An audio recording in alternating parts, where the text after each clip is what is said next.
Hey, it's Herbert. And you're listening to the About Last Night podcast, you slippery little son of a bitch. About last night.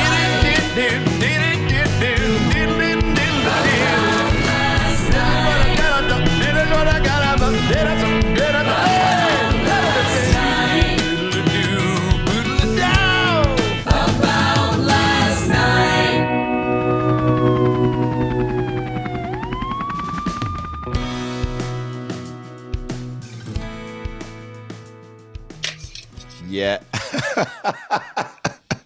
Look at you being just as safe as ever. You bet. You never know. You never know.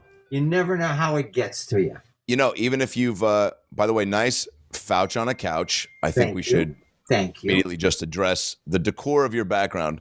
Henry, it's very nice to see you. You too. It's been a long time. First time you were in college. Oh, are you going to give people the backstory? No, it just is an amazing thing that here we are. I met you as a student. You did. And now? Do you actually remember? And now here we are. And now here I am in Phoenix, Arizona, in a Holiday Inn. And there you are in just maybe the nicest office I've seen in my entire life. Thank you very much. This is it. The rest of the house is a shambles. You only dress up your house when it's for something of significance. For Zoom, yeah. For Zoom. Look at you, dude. You're looking very svelte in the pandemic, I must say. I don't know if Thank you. Have your snack habits changed? No, you know what? I do cheek ups. Sit ups are out of the question. So. I think I read that in People magazine that you're a big cheek up guy. So it's nice to hear that that's confirmed. Yeah, I have the smallest weights that I hold on the inside of my gums. And it's an amazing technique. Yeah, don't knock it till you try it. You've always been one of these guys. And I want to tell you, you have to rinse your mouth out because there's this metallic taste that stays with you. You know?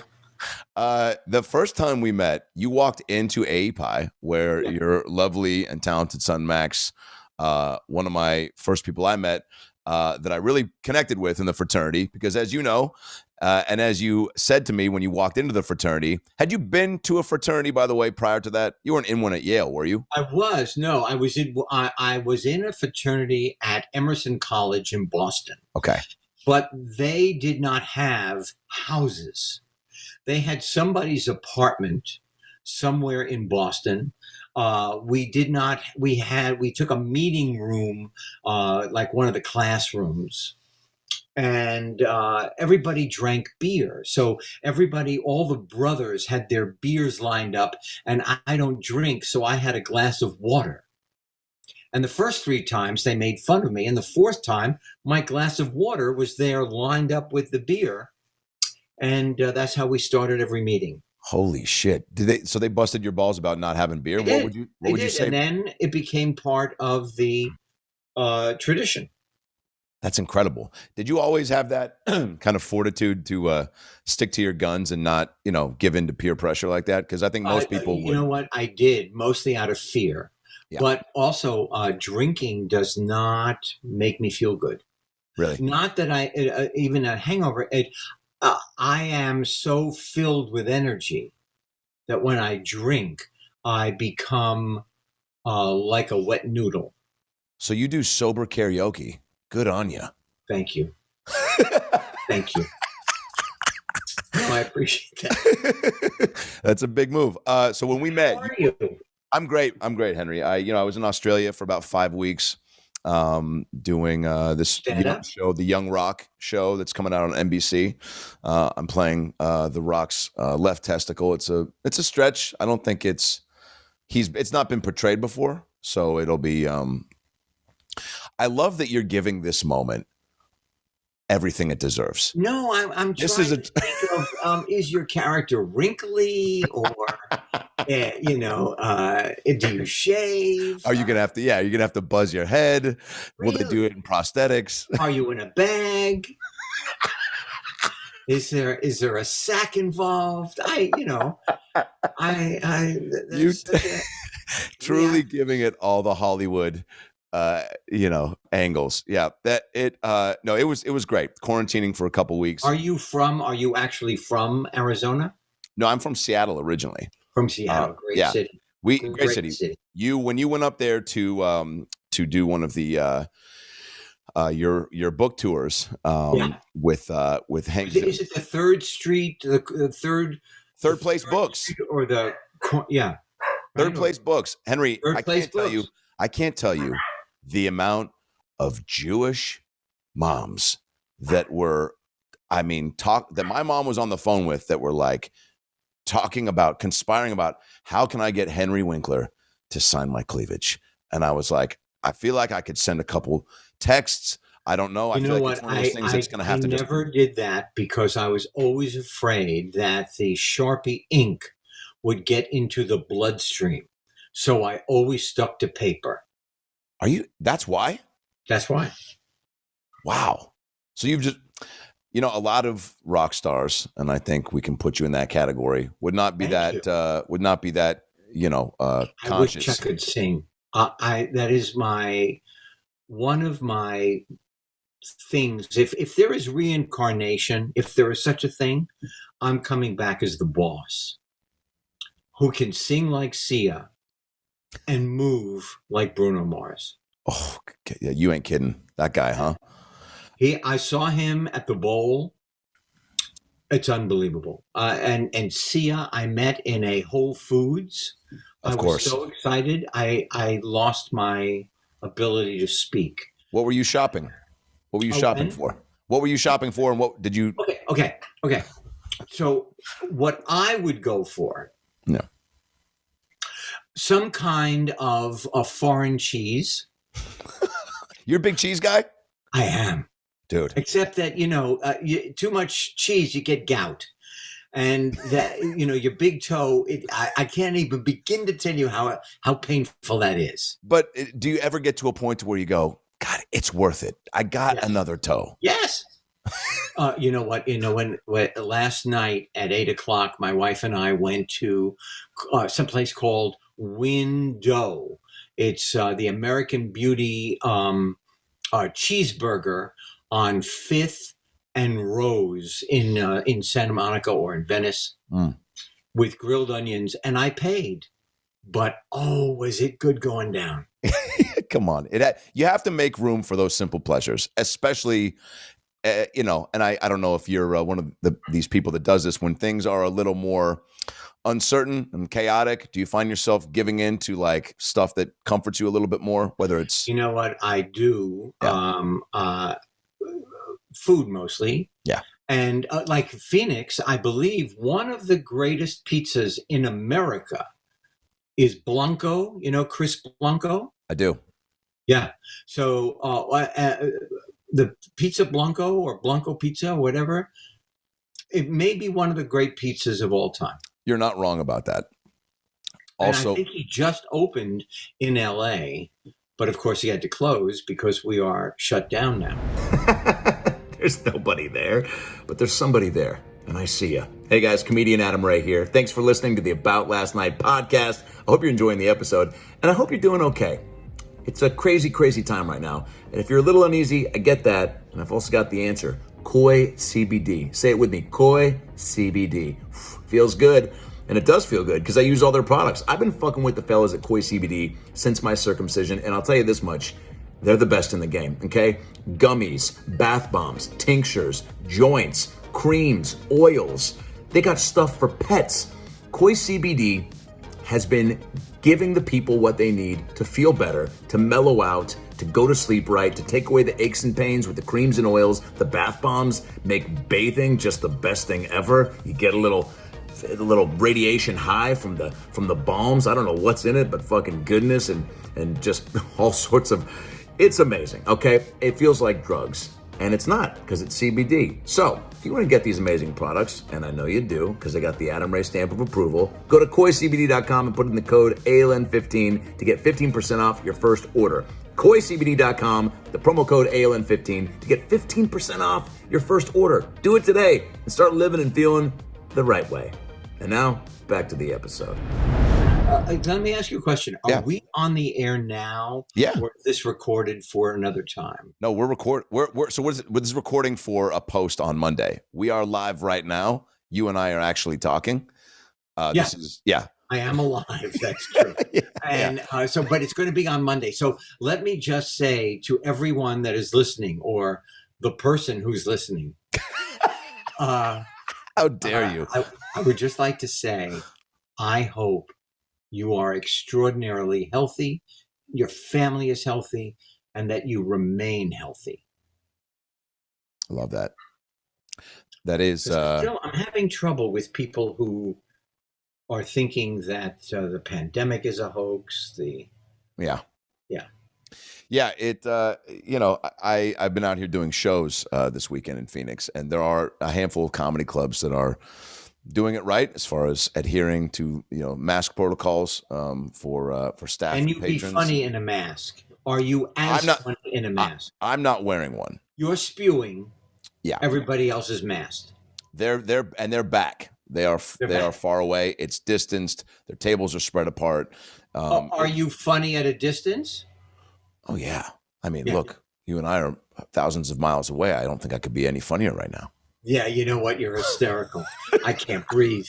I cannot breathe. It could be the gout, but I'll take that as a compliment. Oh man, don't even say the word out loud. You never want to experience. I've had it now twice. Oh shit. And I'm not sure where it comes from. I think, because I don't drink, I think it comes from overeating cheese. But man, oh man, oh man. Henry, do you still videotape the rain? Max told me when I first went to your lovely home, I think it was for a Break the Fast dinner, which thank you again for having me. And it was my first reel, by the way. Did you take home all the leftovers? I couldn't find any lox the next morning. Was that you? I got to be honest. You hung around for a while. It was you, myself, Adam Fox, I believe Jonah was there, Mr. Tickman. And at some point, you and your lovely wife, Stace, went off to do whatever, and I may or may not have taken more than my fair share of latkes home. Okay, all right. I just wanted to know where it went. By the way, I love that from New York, and then all of a sudden it flew out of the house, and now I know why. The greatest lox I've ever had is Zabar's on Broadway in New York City on the West Side. Do you have an amazing memory, and it seems like you do, for places? Because I'm willing to assume even pre-fame, you had your spots, right? You had your sandwich spot. You had and you spending time on the East Coast and West Coast and truly all over. But do you, as you got more into this business and life, did you start making a list, or do you just know innately? I have a business card from every wonderful restaurant we've eaten in, from Winnipeg to Miami. That's incredible. And do you I'm going to close this door because there is a gardener who is taking care of somebody else's property. Excuse me, I just belched with a blower. Ugh. Your timing, Henry, is you're not missing any beats during this pandemic, and I hope you know that. Do you feel like your comedic timing? I mean, I was watching old Happy Days stuff with my fiance's father. How many do you have? My soon-to-be father, fiance. Fiancés. You meant possessive. I see. Yeah. Wow, you are good. You live in Utah? Wow. Yeah. Well, once news broke I was the Rock's nut, people started just hitting me up, and the DMs were flooded. Henry, his name's Bill Bennett, my father-in-law. He is possibly, and I'm sure you've heard this a million times over, your biggest fan. But this man adores you, and you know what? I want you to email his name, address, and zip code to me. You're not gonna send him some inappropriate snapshots, are you, Henry? Because that will make his Christmas. I don't do that because I'm not good with the camera on the phone. That's the only reason. I'm not kidding. And holding a 35, millimeter, I slip. It falls. Yeah. No, he's got, shirts, sweats, I'm telling you, hats. just send me I will. his name, address, and zip code. Does it at the point to where things really start to move in a fun direction? Did it become overwhelming ever seeing the amount of? I think Max sent me a picture once, or maybe you guys might have been traveling, or he was traveling overseas, and it was a mural, I believe, of Fonz in Italy or maybe Germany somewhere, and it was incredible. It wasn't just a mural; it was like an incredible piece of art, which most murals are. But this was so detailed, Henry, that I was like, this, and it was huge. No, And Italy has always been amazingly Australia, Italy, England, Ireland, Scotland. They had Japan have been incredibly supportive. Are we heard in a foreign country, or you're like this is global. Tri-state area? This is global. It's global. Well, global as far as we got Burbank, Des Moines, and Tacoma, Washington are all listening right now. So Tacoma, I was in Tacoma. I love Tacoma. Do you? Yeah. How many radio stations would love to just? I only have one tattoo, and it says Tacoma. Do you really have a tattoo though? No. Oh, I almost. I'm a short Jew. If I saw a needle coming at me, I would cry like a 9-year-old girl. Oh God, I feel the same way, dude. I almost got one in Australia because the experience was so, it's just really, hopefully great show, and it was such a fun experience, and it was, mask free, and Australia's got things under control, and the whole thing was so, especially during these times, just very unique. And I wanted to kind of commemorate it with a tattoo of something, but I didn't know what to get. I thought about maybe the mom's initials. I thought about maybe Kermit the Frog sitting on the Space Needle, right? Hometown, one of my first heroes. I thought about just you with a thought bubble. I love Tacoma. That's what I would do. If you're going to get I would go with me. Yeah. I mean, really, screw Kermit. He's cute, but he's fur. Do you know what? Do you know when I first met Kermit was when I interned for you on Hollywood Squares. Yeah. Circa 2003. One of the greatest jobs I've ever had. I was going to ask you, you seemed so in your element. You very graciously allowed me to sit in on some production meetings in which you guys. Well, how are you going to learn? Totally, because I would come in early, and sometimes, man, I was just kicking around, and there was just only so much office stuff to do. And then you saw that one day, and you brought me into the production offices and let me really just soak up, which was really cool because you didn't have to do that. But I'm glad you did. Otherwise, I would have probably yelped about the experience. But nonetheless, that was a joke. I'm not so smiling. glad you didn't. I'm not kidding.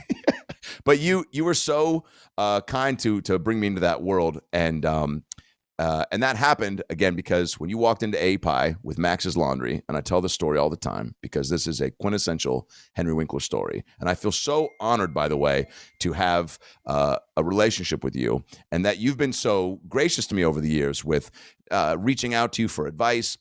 Career advice. I called you, I think, when I was at Principato Young and wasn't getting the love from these managers when I was up and coming that I wanted. And I called you and I started kind of rambling about it like I am now. And you were like, Adam Ray, get to the point. And I was like, it made me hunker down, condense the words. I told you what was up. You gave me this amazing advice, Henry, that I think you do without even thinking about it because you probably do it so often. That you said, no matter who's ever repping you or who's has control or is helping guide things, it's all going to be on you. He's like the hustle, the opportunities that are created, the paths that you go on, it's all going to be created. It's true. You cannot depend on anybody else. And if there's somebody out there who's thinking about going into our industry, just know that you are going to carve that path. And I didn't know how to do it either. You just go on your instinct and you keep plowing until you get where you want to go. That being said, can I borrow 50 grand? Yes, now it's a business from somebody else, but I'm sure that somebody is going to give it to you. So you walked in with this bag of clothes and you walked in and you beelined. It was like a Sunday afternoon, not a lot of kids around, not a lot of fraternity chaos. You walked in, I'm, just meandering through the bottom floor of API. You walk right in and I just go, holy shit. And up until this point, I have not met anybody who's been on TV. I met the local weatherman in Seattle, Steve Poole, when I was 10 at the aquarium. Stevie. Yeah. Man, what he knows about a cloud. I'm not kidding. I've always looked up to Stevie. He had a headshot on him that he signed for me. I'll never forget it. Right. So you walk in, you go, excuse me. And I go, and you go, I'm Henry Winkler. I go, I know. He goes, and you go, of course you do. And then you go, and then you gave me Max's clothes and you go, my son Max lives here. I go, I love Max. Everybody does. This is incredible. What do you need? And you go, I need to get these clothes to him. And then you go, you seem like a trusting boy. You go, I feel like you've got kind eyes. You go, I feel like they'll get to the right place if I hand these to you. I go, Henry, I will guard these clothes with my life. And you go, not necessary. Just give them to Max. Yeah, just get them to Max. Take off the bulletproof vest. So you hand them to me and then you pull them back and you go, you're not going to do anything weird with these clothes, are you? And I go, excuse me? And you go, we're in a fraternity. I know a lot of weird stuff happens. No defecation or anything will happen to these clothes. And I go, you have my word. Nobody will shit on your son's clothes. And you go, thank you. And you handed me the clothes. And dude, it was, and then we talked. The story actually happened. Those words came out of my mouth. Yeah. Oh and then I told you that I was in the acting. Clever. Then incredibly. And then I'm like, he's probably like this all the time with everybody. And then I tell you I'm in the acting school. I don't use the word defecation a lot. I save that for very special people. So honored. I told you I was in the acting school, and then you couldn't have been more, your eyes lit up extra. And because, I don't know. I think obviously you have a connection to drama school and the grind. And you went out of your way to give me a lot of. You know what? When I arrived here, I had a letter from an executive at Fox, and I was supposed to call him and have a meeting with him. And I, like a dope, called once a week, twice a week, every week. The man never called me back. And I swore, if I was able to create a space for myself here in Hollywood, I would never do that. So I wish I had someone who was a professional to talk to me when I was brand new.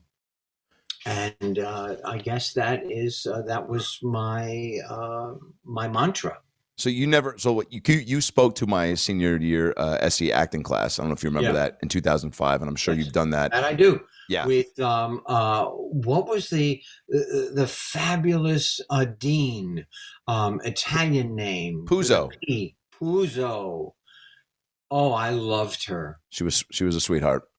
Yeah, she really loved theater, and that was an incredible thing to have you come in and talk to us, because like you just said, you opened my eyes, and I'm sure the rest of the class, to the idea that, there is life after college, and then you're truly having to create something out of nothing. And you really instilled in me this idea that I got to get active, and that's why I started working at a big comedy casting office for free 5 days a week, on top of working, that's playing. So smart. That is so smart. Doing the YouTube. Yeah, I mean, it was everything will apply to what you want to do. I say, if you can clean the floor of the office, you're in the office. You're meeting people. Nothing is too small. Did you have any side jobs? Because when I was working at Universal Studios as Wolverine, I would call you sometimes and tell you that I wanted to quit and move to New York and try to be on SNL. And you were like, well, then who's going to play Wolverine? And then I said, good point. Nice talking to you. I guess I'm staying in LA. Right. No, you were very thorough with trying to weigh the pros and cons, but did you have any jobs pre Mary Tyler Moore? I was a travel agent. Okay. I sold, going to Europe, you get a car, a plane, and hotels. It was called Europa Car. Nice. I sold those packages, and I sold so many that I got a free cruise to Bermuda. Oh my God. And the cruise was on D level, which is below the water. And I just want to say I was seasick. Of course. Yeah. I did not care about Bermuda after a while.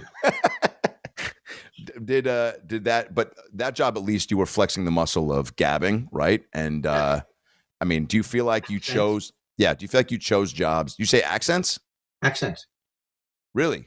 Yes, I it was a Europa car, so I would do like I was from Germany, and come visit. Yeah, we're very nice people here, and get a car, drive around, and have a schnitzel. Did you feel like you chose jobs prior to acting, which I know you said you wanted to do when you were, what, 7? Yeah. Yeah. Did you feel like you were choosing jobs in a way that... No, I don't think so. I think I got a job, and I was so happy to have any job, except working in my father's office, filing and cleaning the display cases of the different kinds of wood that my father bought and sold. He bought and sold wood. I did not want to buy and sell wood. I wanted to go to Hollywood. Yeah, all right. Kind of close. Wood I was interested in. So he gave you your first job. Yeah. What are you looking for, Henry? What'd you lose? Nothing. I was just, my toes are cold here in the office, and I was just crossing my legs and didn't want to pull any wires out of the wall. Do you want to take a beat to find some house slippers, or are you press on? No, I've got on some pretty powerful socks, my fishing socks. Dude, let's talk about that. You fishing, I feel like I've seen you fish with our boy Harlan Williams. I've seen you fish. Harlan, look at this, see? Holy shit. Harlan and I went fishing in Canada. Yep. For bass. Yep. And for salmon. And I caught, actually, I don't have my picture, but I have the biggest fish I ever caught was one of those salmon. But then I take pictures. Dude, how did you just fishing? You have an eye for these landscapes, huh? Yeah. It's called I Never Met an Idiot on the River. It's the only adult book I've ever written. What does that mean? Well, it is about everything I learned from fly fishing that I apply to life. And then photographs I took while fly fishing, I put in this book. Yeah, Harlan said he had a great time. He was like, buddy, everybody loves. I directed him.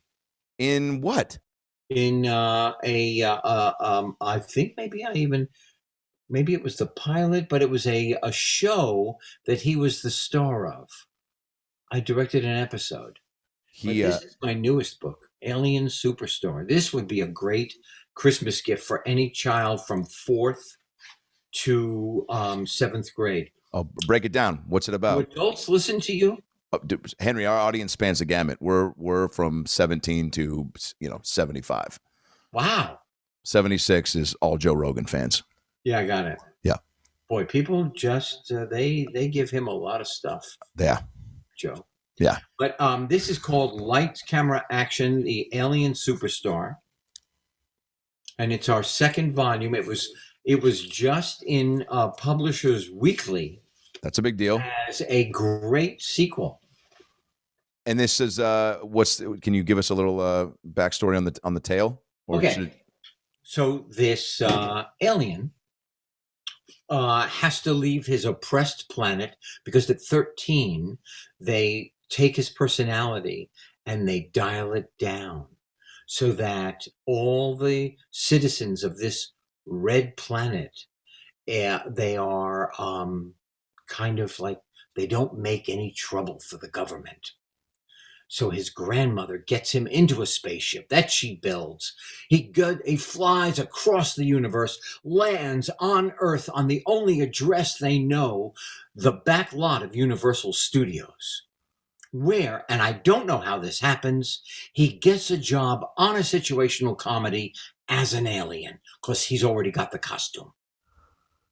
And it is his adventure on the Earth. Now, the second one, that's incredible. They send one of the squadron, and she's called Citizen Cruel, and she comes to kidnap him. but I can't tell you what happens. Henry, that's incredible. Is this from your brain, or did you collab? And Lynn Oliver, my writing partner. Oh man, you guys have just punched out so many hits. Yeah, that's 35 novels. That's our 35th novel.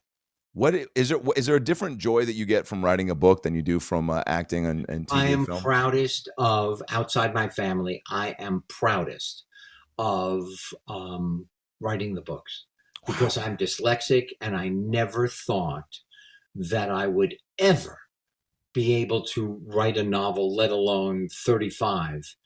And I could not have done it without my partner, Lynn. That's amazing. Do you know how many people, going back real quick to me telling that story and doing a voice of your voice in the story, do people do that a lot? I didn't know if people have impressions of you, if you like it. I saw an old episode of Happy Days where Ron Howard in the show was doing a conversation between himself and the Fonz in front of you. And I was like, oh, I wonder if this is the first time. I had so many questions. Like, did you know, did you practice it pre, or did he want to do it for the first time on camera in front of you? Had people done it to you during? Oh, yeah, no. We rehearsed 5 days or 4.5 days, and then shot in front of an audience. It was really serious business. W.C. Fields, I think, said, dying is hard, comedy is harder. I mean, being funny is serious business. Do you feel like that was your school of comedy? Was that because you did 4 lines on Mary Tyler Moore, right? That was your first TV gig? No, because I got a master's degree from the Yale School of Drama. Right. Where, you did a play at night and you rehearsed another one during the day and took classes and, improved your voice and your body and your mind and your ability for 3 years. And then so I thought training was really important. Was there a moment during the run of Happy Days where you felt like because with iconic characters, people always just assume from the get-go, you walked on stage, you put on the jacket, you put your thumbs out, you had it but I would venture to assume that it took time to find the character, and that's the fun of discovering. It took a while to find the character, and now you're in the zone. Now you're playing him for a few years, but the show keeps going. Now you've got to find new levels. That's when I changed from the white t-shirt to the black t-shirt. I thought, I've got to make a change of some sort, something to spruce this up. And I went back to the white t-shirt because the black t-shirt just didn't cut it. Was the vibe as it is on most shows now? You hear about that sitcoms are these families and everybody is just super tight. Did you guys have we are still super tight. Yeah. 45 years later, we are still super tight. And you cannot make a comedy. You can't be really in a piece of entertainment where you're not an ensemble, unless you're doing a one-man show. And then you've got to depend on that with the audience, that you build this bubble with the audience. But for me, if you're not an ensemble, it is no fun at all. Did you ever think about that's interesting that you say that. So something like, because I've seen you obviously in lots of one-on-one conversation type things and like things like a podcast you shine in. Would you ever do stand up or something like that was just truly no? And I'll tell you why. I tried it in college. I got $33 for going to a senior facility to tell jokes. And I realized it is an art form that either you can do or leave it to the professionals. Yeah. Do you believe in having like a true, you've either got something or you don't, or that you can, like if you're giving advice to a young actor, which you've done to me many times, can you see Will you give different advice if you can just see or pick up on their drive or level of talent? Yeah. Yeah. Hopefully you're listening to who they are, and you talk to them directly, whoever that young person is. Yeah. Do you give that advice to your like Max growing up? Now Max said to me, every time you talk to my friends, does it have to be a lesson? Do you have to give them a lesson? I said, I didn't realize I was doing that. I thought I was being helpful. Yeah. And then I realized I will be quiet now until he asks for something. Gotcha. And then I will talk in short sentences. To any person out there who is thinking of being a parent, who is a parent, here's my advice. When you're talking to your child, talk in short sentences, because they stop listening and you're still going. That could not be. I'm only an uncle, but the parenting that I try to instill on them is I can just see it in their eyes after about 10 seconds. They're either looking somewhere else, or they're looking right past me, or they're thinking about Slurpees or a hot tub, or both. How old are they? The girls are twins. They just turned 11. The boy is 6. Wow. And yeah. And they're just getting into that where they're still very cute and fun and cool, but they definitely are, if I make a TikTok video, they're starting to borrow their mom's makeup. Borrow the makeup, doing dance, they have a kid version of TikTok called Likey. They're doing some dances on that. Their comedy is great. One of them made a thing on Instagram with my phone where the filter was a piece of poop, and she was the face. You're like, yes, I sent out my Thanksgiving cards. Poop is very big.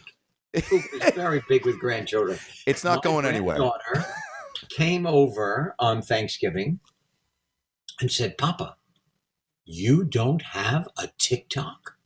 We have to remedy that. And she created a TikTok account. I did one dance, and I'm now a TikToker. We will cut to that dance.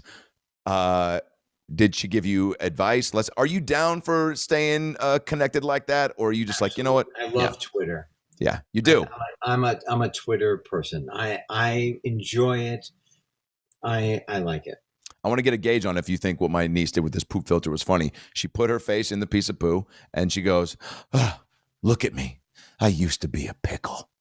That's great. And then she goes, and then it's down on the ground, and she goes, "Wait, no, don't pick me up. I'm not chocolate." That's very funny. Very funny. 11 years old. I posted it because I was like, am I crazy, or is this very funny? No, that's really smart. She had a take on it. She said the two things that if poop could talk would probably want people to, Really, what else do you want to hear from poop? I don't want to hear another sentence from poop. But I used to be a pickle is so funny. And not only that, but pickle, Neil Simon would say things like, pickle is funny. 33 is funny. 34 is not a funny number. Holy shit, that's so true. Those things do matter, huh? They do. Yeah. Rhythm.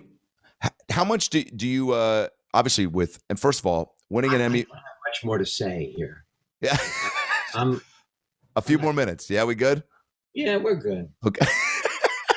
How are your feet? Oh, my feet are freezing, and I don't know. I'm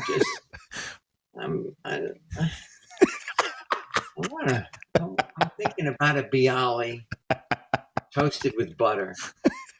Have you when you said in your Emmy win for Barry, which I know you've probably talked about at great length, Henry, but I got really choked up watching that in your speech.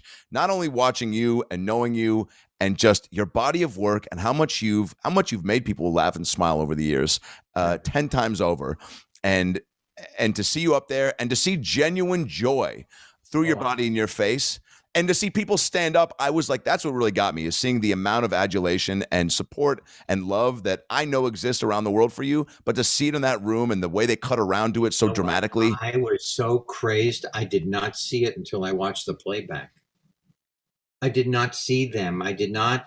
All I thought about was, oh my God, I'm walking up the stairs. There were the 2 stars of The Crown, which I loved. I start talking to them about how wonderful their second season is. I'm thinking, oh my God, I've got to make a speech. I turn around. I have 39 seconds left. And I crammed it all in those 39 seconds. And the only thing I wrote, when I first was nominated 40 years ago was, hey, kids, you can go to bed. Daddy won. Yes. Now they're 36, 40, and 50.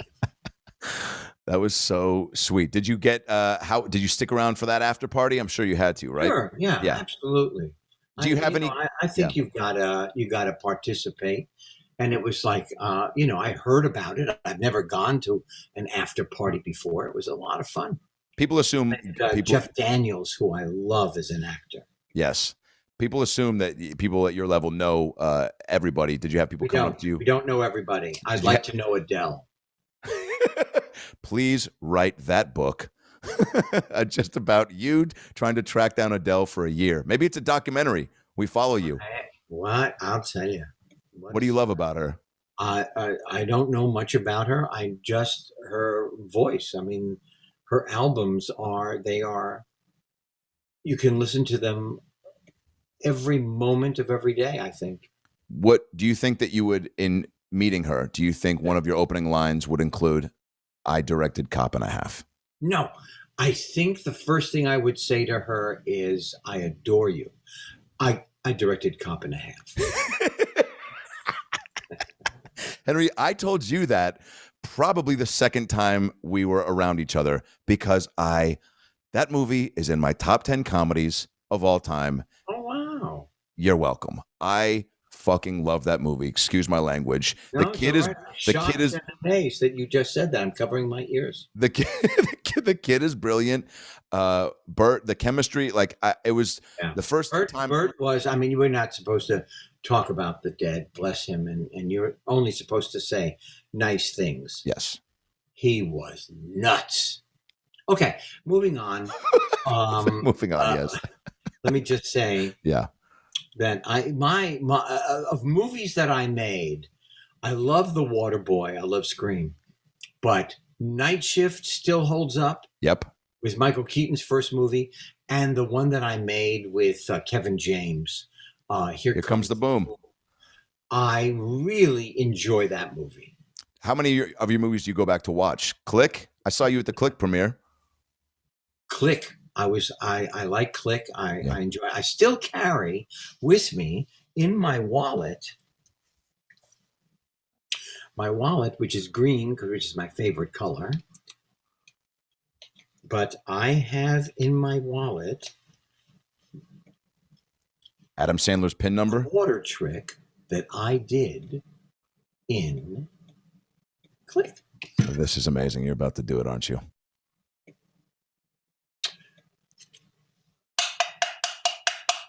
Okay. We're quarter, right? Hey, looks like a quarter. Sounds like a quarter. Okay.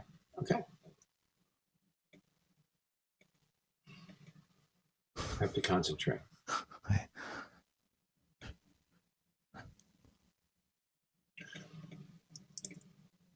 Count to three. Count to three. 1, 2, 3. Okay. It's broken. All right. All right.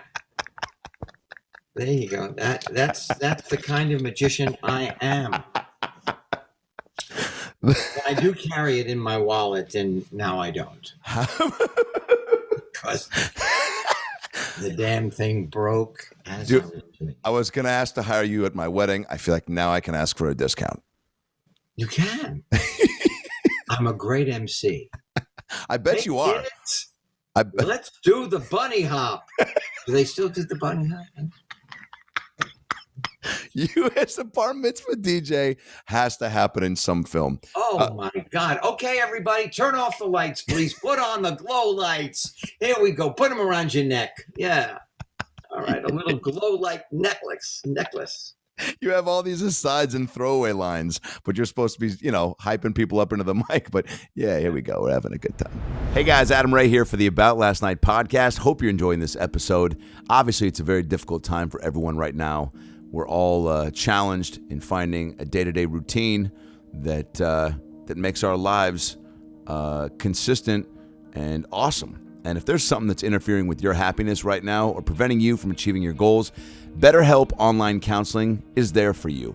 BetterHelp is a professional counseling service, online, private, and it's so convenient. I've used it for a little bit now. It's truly the only way that I've found to help get my own issues dealt with on my own time, at my own pace. You can schedule secure video or phone sessions, plus chat and text with your licensed professional counselor right now. They're specialized in depression, anger, stress, anxiety, family conflicts, LGBT matters, grief or relationships, sleeping, which I have a lot of trouble with, trauma, self-esteem.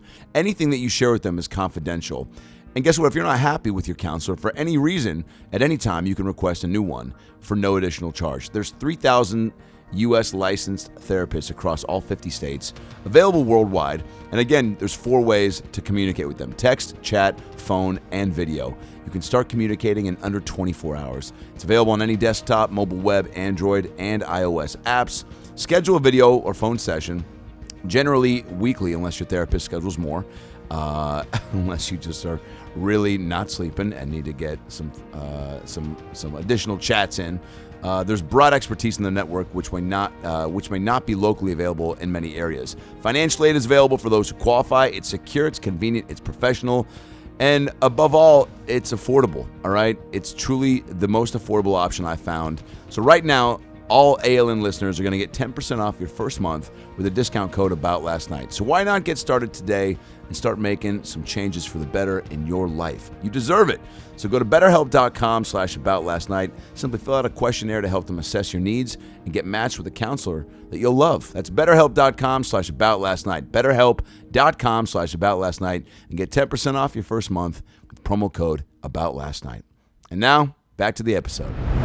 All right, a few more questions, and these are from fans. Quite a few send in. We're not even on the air. How are fans sending this in? Posted some things a few weeks ago and got a lot of messages and emails from people that wanted to connect. One, Brittany. From 1 to 2. My very point. Brittany said, "What was it like to get murdered in Scream? Were you scared?" No, I was not scared. However, now, here is the late Wes Craven was a genius. Yes. He looked like an English professor. He spoke unbelievably softly. And he came up to me after the first take and he said, "Do you think you would scream a little louder? Do you think it might be more excruciating?" I said, "Yeah, I can do that." And I had these plastic tubes up my clothing, slit in my shirt, in my pants, in my everywhere. And as I was stabbed, I spouted blood. But we did it a few times until I got to the correct amount of a scroosh. Did you watch that movie? I did, but it scared me. It did. Those types of movies scare you. You know, shooting a scary movie takes a little longer because there are so many cuts to create the tension, more cuts than usual in a usual movie. Tyler Mesner asks, "What was your favorite scene in The Waterboy?" Do you know what? I being lost in front of the chalkboard when I absolutely didn't know what the play was, and then I didn't know where I was, and I got crazy. Henry, that was such a brilliant. I mean, I don't know how much you're with Adam. I'm assuming you're encouraged to bring full Henry to everything. I'm assuming most things. Yes, you're encouraged to bring full Henry, but he is in charge of every beat of comedy. He's another man who is unbelievably at the top of brilliance. I'm telling you. He is in charge of every detail of the things he makes. Wearing all the hats at all times. And well, and doesn't dress very well after the hat. He is a brilliant fellow. Your guys' chemistry is just second to none. Your most rewarding moment from a fan that has reached out, maybe a letter they've sent you. I'll tell you. Yeah. Last night I went to the window to Yes. get a cheeseburger. Yes. As I'm standing there, a young woman came up out of a crowd wearing a mask. She must have been 25, maybe, I think. And she said, "Are you Henry Winkler?" I said, "Yes." She said, "I read all your books. I read Hank Zipser when I was growing up." Oh, my God. Yesterday. All of them yesterday? No. She said it to me yesterday. She Yesterday? read it years ago. It's a great compliment. Great. Way better when you get it live in the flesh than through Yes. text or email, right? It was, no. People are so incredibly warm to me on Twitter, and it's every message is wonderful. I'm not kidding. Are you a hug or a high five guy? Hug. Favorite Jewish holiday? Passover. An actor you'd love to act with? Robert De Niro. You're Ryan Gosling. Oh, nice. Yeah, I mean there are so many, but Meryl Streep. Come on, I love that. Favorites? Robert De Niro. I met him on the lot of Happy Days. Ron Howard and I were walking by. He was shooting The Godfather. Oh my God. Were using a set near the soundstage we shot Happy Days on. Ron and I said, "Gotta go say hello." Walked up to him and I said, "I just have to tell you, because the first movie I ever saw in Hollywood as a screening was Mean Streets." I said, "I just want to tell you, not only are you great, but you use the word fuck better than anybody I've ever heard in my life." Cut to 40 years later, 3 years ago, he's in a movie called The Intern. I don't know if it's 3, 4, I don't know, 2, I don't know. Sure. I walk up to him at the premiere because our friend directed it. And I said, "I'm so happy to see you." He said, 40 years ago, you said to me, you use the word fuck better than anybody. I went, "Oh my God, you know who I am. You remember that?" Oh my God. And then I swear to God, I said, "I'm so sorry. I've got to be a fan." And I took a selfie with him. Oh my God. Do you have that? Can you imagine? No. One of the great moments of my professional life. 1,000%. To remember and to say that and to bring that up to you and share that. I mean, that's, oh my God. Oh my God. I love that you can still, and that was going to be another question. Do you get starstruck or fan out like that? And I do, especially with music people. Oh, really? I'm getting a little better. I took a selfie with Elton John and Helen Mirren at an award show last year. And I did go up years ago to Elton John and say, "You know what? I've got all your records. John, you are so..." And I walked away. I called the man John. I mean, you're not supposed to do that? No. I walked up to, this was devastating. I walked up to Mick Jagger in a sushi restaurant here in LA. Perfect. I went, "Oh my God, what a pleasure. I'm so happy to see you." Oh, and he looked up at me and he went, "Henry," and then went back to his sushi roll. And I slinked out of the restaurant. Yeah, just a slow pullback. Slink. Oh God. And I only felt better because men, a group of businessmen sitting at a table near the door went, "You just spoke to Mick Jagger. You just had an interaction with Mick Jagger." I went, Yes, I did. Little did they know the man cut me at the knees just saying my name with no affect, except for get the fuck out of here. Henry. At least you. Oh my God. Oh God, it's so funny those moments that you remember those and can now look back and laugh. Yeah. I just started weeping. I just stopped weeping. Just to piggyback on that, if you woke up and you could have a soundtrack when you would wake up in the morning and a song would play and be the soundtrack for your day, for Henry Winkler's day, what song would that be? I don't have one. I don't know. It would be one from maybe Chandelier. Sia. The way she sings is the way, when she is at that height of emotion, is the way that my insides feel. I love that. I think a lot of people would pay money to watch on YouTube a video of you going through your morning routine to that song. Yeah. Or something on the first album of Bruno Mars. Yes. Treasure might be my favorite. That used to be my pre-show dance song for quite a while.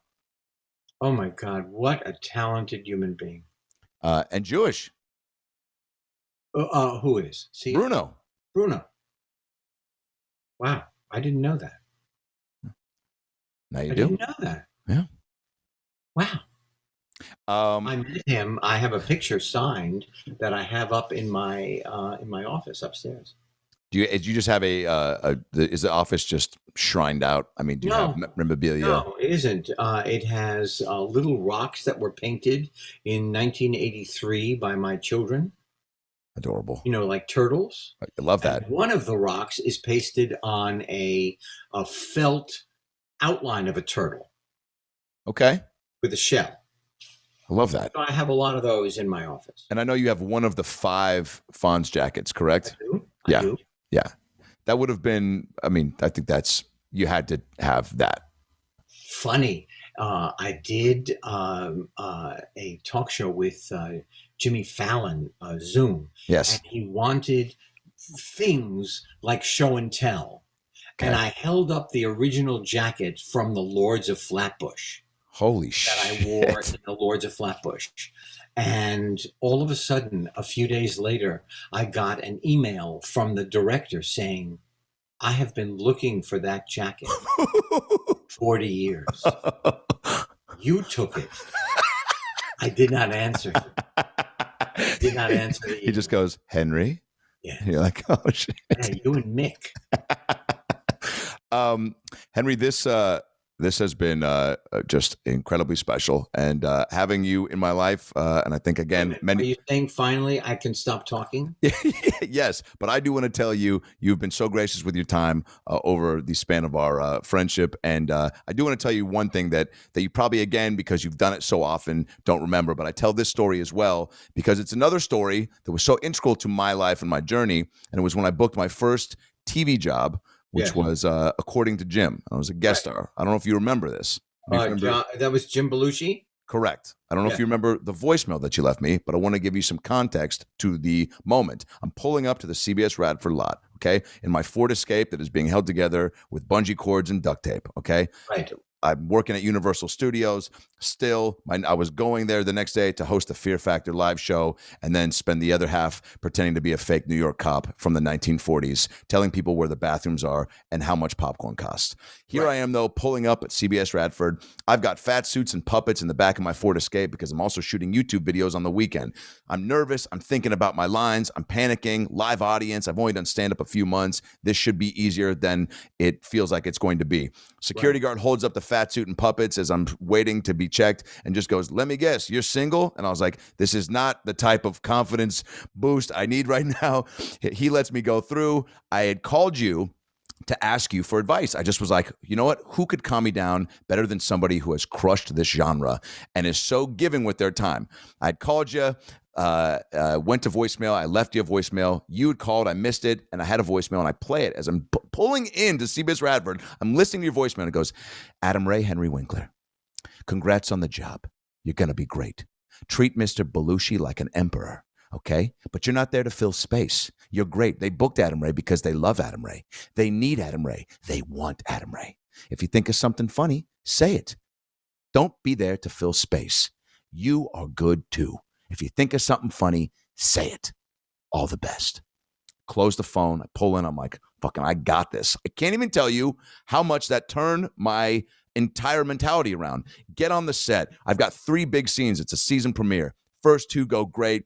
Third one's happening where everyone gets together, as you know, sitcom, live audience. We do some takes. They're rewriting the lines, trying to punch up this last line. At the moment, they rewrite, yeah. They rewrite. So I'm leaning over, Courtney Thorne-Smith, Belushi, the directors, the producers, the writers. I think of something, and I just hear you in my voice, in my head going, if you think of something funny, say it. You're not there to fill space. I lean over and I go, what about this? And they all do a slow turn to me like, who the fuck are you?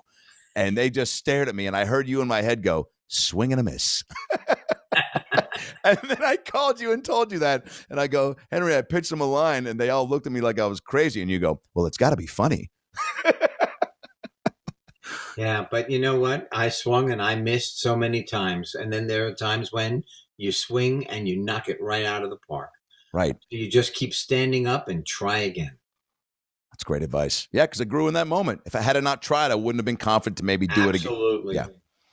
Henry, I love you. Pleasure. It was a pleasure to chat with you. Did you have a good time? I did. Okay, good. I had a very good time. Good. Well, happy early Hanukkah. Give my best to Stace, and this will be out next week. And you can. I can't wait to see the Twitter just comments just blowing up. People being like, the quarter trick is tougher than it looks. Henry, don't be so hard on yourself. I love you. Thank you for doing this. You know what? Stay healthy. And Thank everybody that is listening, stay healthy. Yeah, I love that. All right, Hen. Thanks. Enjoy the weekend, bud. I really appreciate this, man. This was I know you're, it's finding time and but I just love you. We did it. And you've been so kind to me over the years. I appreciate and I will send you my father-in-law's address if you're serious. I'm telling you, Hen, he is just like, man, he almost cried when I told him I was going to talk to you. He's just, You send it. I love you. All right. Enjoy the weekend. Bye, buddy.